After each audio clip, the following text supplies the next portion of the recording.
Hi students, this is Nicola again, and we are going to be now going through Where I'm Calling From, or the collection of short stories by Raymond Carver, and the prescribed text that you guys need to read for that section.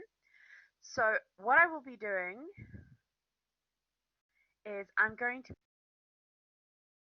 as always, um, and what I will do is I'm going to start today with historical context. But directly after that, I'm going to go and focus on a lot of the thematic content that is related.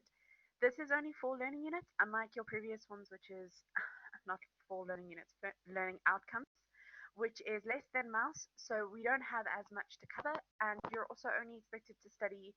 I think it is 6 short stories in total. You do need to have read those before we start, just because you need to make sure that you understand what I'm talking about, and I'm going to reference them interchangeably. I will always give you the title about what I'm talking about, but you need to have read them to understand what I'm specifically referencing. So, Learning Outcome 2.1, which is where we're starting, we're going to examine the narrative influence of the socio-historical context in which Carver's prescribed short stories were written. So we're going to talk a little bit about the socio-historical context. We're going to focus a lot on Middle America. We're going to talk about the working class in America. And we are going to be focusing on how this is informed by Raymond Carver's own experience. So, sorry, it's actually 7 stories now that I'm looking at it. I've quickly just put up a list of all your readings. This is also in your lesson plan.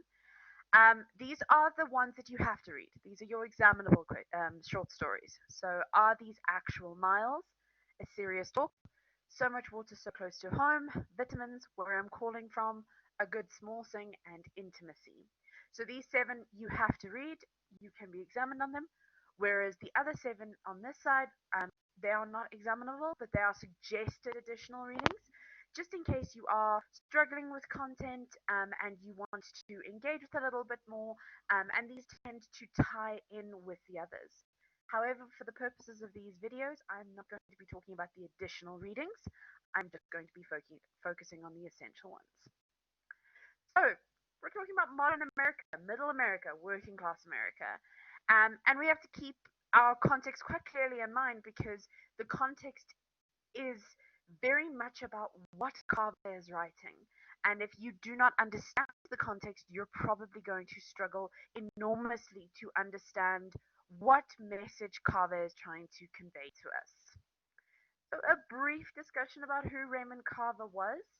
Um, Something that I want you guys to keep in mind is that you get a very strong sense of him through his text. And this is not an author that had huge dramatic events coming through his life. There's more things that sort of populated his life, his whole life through, that affected him. One of which being the fact that he grew up in a city called Yakima. And Yakima is quite, it is classified as a city, but it is a small city. And it is predominantly known as a working class city. And it is informed by the fact that if you pay attention to the geography, the area that he is growing up in is largely a mining community and a manufacturing community. And what that means for us is that that's the environment he's growing up in. He's not growing up in a big cosmopolitan city like New York or a very fashionable city like Los Angeles or Sacramento, one of those big cities. He's growing up in a city that is fairly far north. So we're not talking about sort of Bible Belt at all, but we are looking at a very working class community, and a community that get by on skills that are largely based on blue collar, not on university degree based education systems. A lot of the time they were based on the fact that there was raw materials in the area that could be mined and manufactured. He is known currently as one of the greatest voices in American short stories and poetry. And the reason is if you've read any of his stories yet, or you're going to after this, you will see he has this amazing capacity to capture and really sort of crystallize this moment in American history and express this identity very clearly. And he is discussing a very specific identity. So I do want you to keep in mind what he is focused on. At no point does Raymond Carver try and manufacture something that he has no connection to, particularly in the stories we're looking at. He is not trying to put himself into the feet of somebody else that he cannot imagine being. he's very much expressing the environment from which he himself comes. And one of the things we're going to see very dominantly is you're going to see a lot of alcohol being mentioned in these stories. And this is something he himself experienced as a young person growing up and then later as an adult. His alcoholism is something that sort of perpetuates the stories, as is his working class background. And you have to be aware of these things because they inform his writing. So, one of the big things that we need to look up and discuss is the fact that he grew up in what is considered to be working class. And working class is something that we often refer to as maybe blue collar, but we don't necessarily know what that means. So I've put up a very handy little diagram here of a hierarchy of society. Now, something to keep in mind is this is not necessarily meant to represent what society should look like. This is more a case of what society tends to look like. And you should keep in mind that this may reflect one or two countries, but it is not by any means reflective of all of the population. For example, they're saying the lower class here, which is usually um, the poor. Here is only 8% of the population. We know, for example, in South Africa that that is not the case. We have a much, much higher number of people that fall into this class and this category. So, what I want you to focus on here is that the working class functions between lower class or the what we would generally consider to be the poor and the needy. And I'm using these terms with slightly inverted commas, and underneath middle class.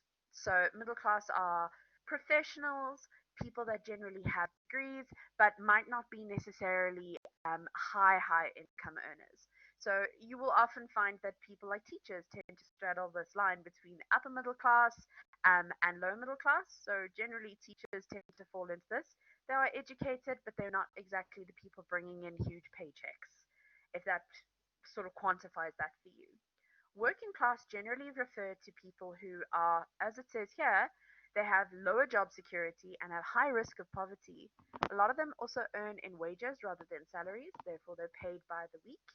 And a lot of the time you'll find this is where people fall into things like manual labor, or they are doing a skill that does not necessarily require a form of certification or necessarily a skill set that is endorsed by a university. And this, some of them need diplomas, but they will not be using something that requires a degree.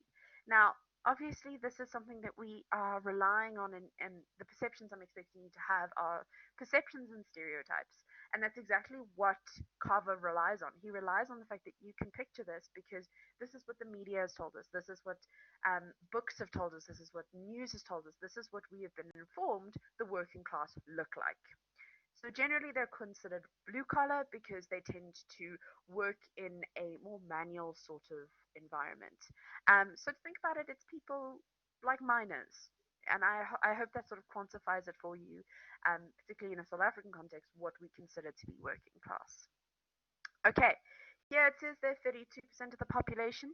They should make up the bulk of the population if you think about it, because they tend to be the people that also keep us functioning on a day-to-day basis. They are the people that you call when something goes wrong. A lot of the time, it's considered to be people like plumbers and electricians and so on. Not necessarily that that's an accurate representation, but it is something that tends to pop into your mind.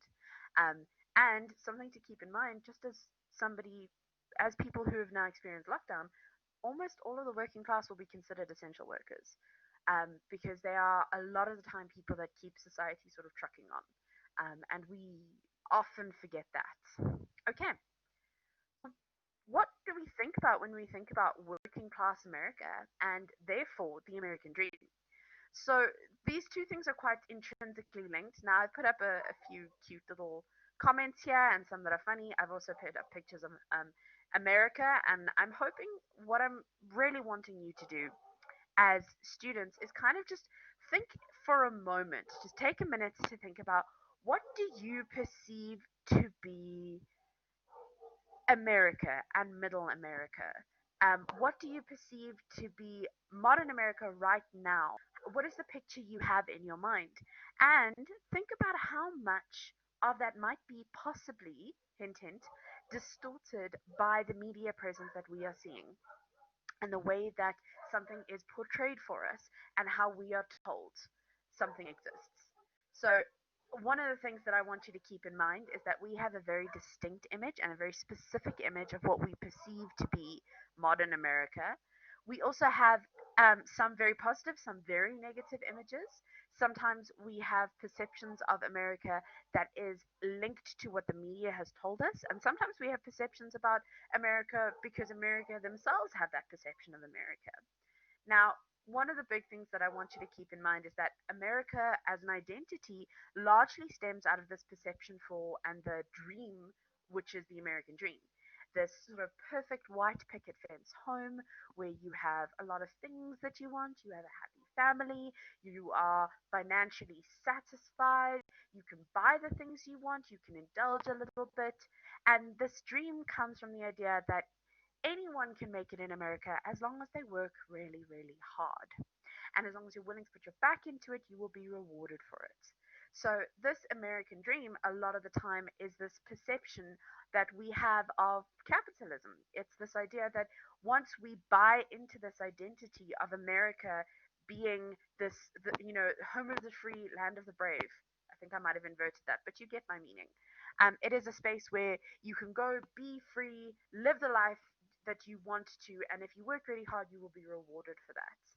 Now, this was the dream that we've seen, and you guys will remember from The Great Gatsby. You will see that this is the environment that is largely toted by what people dream of when they think of freedom in America.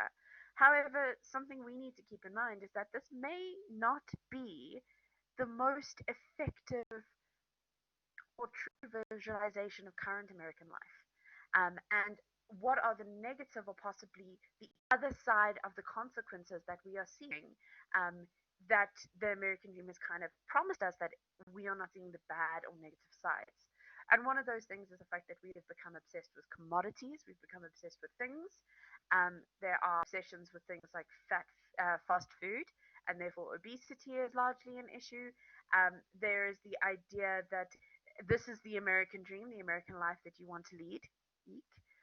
There is obsessions with media and TV, and we think about all the negative things. What Raymond Carver did was when he was writing, he himself experienced this letdown of the American dream, this belief that the American dream was completely unattainable and therefore had failed the people. It was this dream that you could not achieve no matter how hard you worked. And therefore, his discussion of the American dream is the failure of it. Now, what I want you to just keep in mind is we talked about this, or you should remember this back from The Great Gatsby, where we have this idea of the American dream and the falsehood that it has, particularly if you think about Jay Gatsby and his um, illicitly earned millions.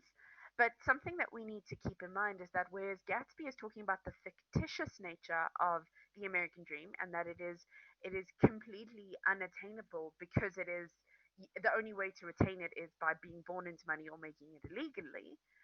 One of the things that Carver here is saying is that how has the American dream failed the people? How have we given people this dream that they are going to buy into and they can never achieve it because no matter how hard you work, if you only have a certain set of skills, if you only have a certain amount of capital, if you only have a certain amount of buy in from the economy and the government, you're only going to achieve so much. So, what I want you to think about in terms of the working classes is the working classes are generally the populace that are largely sold the American dream. And that does not necessarily mean that they are the people that are going to be benefiting from it the most. So, something that we also need to talk about is not only is it about what is it to have an American dream, but what is it to be an American? And what does it mean to have this identity of I am an American and this is my identity? And a lot of what Carver is discussing here is very disillusioned. He is looking at modern America and he's going, this is what we have come to. And from postmodernity, this is a very intrinsic conversation of this realization that what you dream to be or what identities you tend to ascribe yourself to may not be as pristine and good and shiny as you like to think of it, which is hence why I put a slightly dirty American flag up for us. And this is something that haunts Carver, but it also haunts the stories. this version of America is not always a good thing. The Americanness that is embodied in these books and these stories can be incredibly negative and detrimental for what we see the American readers. How much of it does it make you go, oh wow, I hadn't even thought of that? What are the possible consequences of these crazy beliefs and this crazy system that is in place? So, some of the themes that I talked about, particularly in reference to modern America, but also specifically by Raymond Carver, are alcoholism, misogyny. We're going to talk a lot about that. The violence that is usually in the form of physical abuse against women. There is some verbal abuse, but it is largely physical abuse against women. Domestic discord, and this means unhappiness in the home when a home is unhappy. And this is one of those things where you can, this is one of those moments where everybody loves to compare the divorce statistics of places like America. But there is a reason for that is there's a crazy amount of divorces because there's also a crazy amount of very young early marriages or on the spur marriages. So that spur of the moment marriages. The fact that you can get married in Las Vegas at essentially a drive-through is a completely American invention. The next is the desire for escape or distraction, and this is when we talk about a society that is dictated to. I mean, can you imagine what Raymond Carver would probably think about our society in reference to our obsession with smartphones? He would probably be even more horrified how we want to vanish into um, away from the reality that we're experiencing.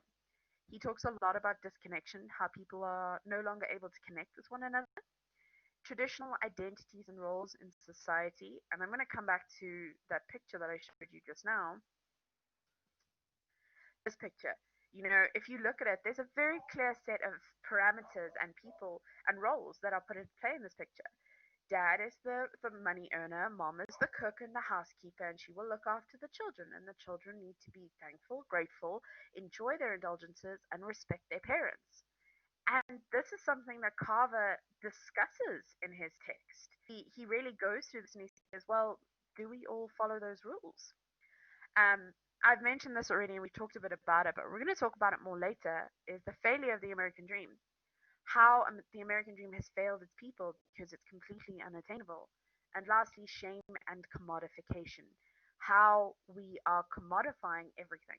How everything can be bought and sold in society. And we're going to talk about that in reference to actual people later on in these lectures. Now, I've mentioned these as themes because when you're reading, you should be able to identify them. But more importantly than that, I want you to be able to keep them in the back of your mind as you're reading these stories and identify how prevalent they are.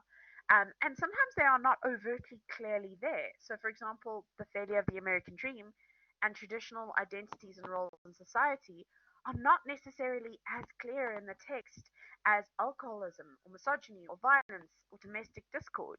These are very clear, obvious themes, but these are much more subtle and much more discerning. In other words, what I want you to keep in mind is that a lot of what Raymond Carver is writing about is a severe and thorough critique of modern America and the way that Americans are living their lives and how problematic this form of living and typing is going to become and how it is incredibly problematic for society as a whole. What I'd like to do now is I'm going to give you an activity to do. This is a video I'd like you to watch. It's a TED Talk, but it's a TED Talk by a very astute author. His name's JD Vance. And last year, or 2018, this was published. It's called Hillbilly Elegy. Um, but not only that, but it's also been turned into a TV series. So if you want to go watch it, and what happens is JD Vance grew up in the same environment that Raymond Carver did, but he made it. He went on to study um, at an not Ivy, at an Ivy League university, and he went on to become very successful as a lawyer. And he proved that you can make it. But he keeps looking back at his growing up as a working class son and how difficult his life was and how difficult growing up in this environment that was incredibly toxic was. And so he is critiquing the images we have of modern America through the perspective of someone who survived the working classes. Now, what I'd like to do is, as your discussion is, watch this video Listen to what he has to say, and then I want you to have a discussion about whether you think these issues are completely unique to America or do you think that they are relevant to South Africa as well. And as a gentle hint, when you're watching this, and if you've read any of the stories, try to think about how these stories might resonate very powerfully with South Africans today, because it's not that uncommon. It's not that distance from what we're experiencing right now. Okay, and here is some useful resources for you guys. Some of them are a couple of videos, and they explain in a much more visceral terms what the current American working class looks like. And it should give you quite the wake up call as to what you perceive the working class to be, maybe what we perceive South African working class to be, and what American working class is by contrast. Okay, thanks guys. I will see you in the next video.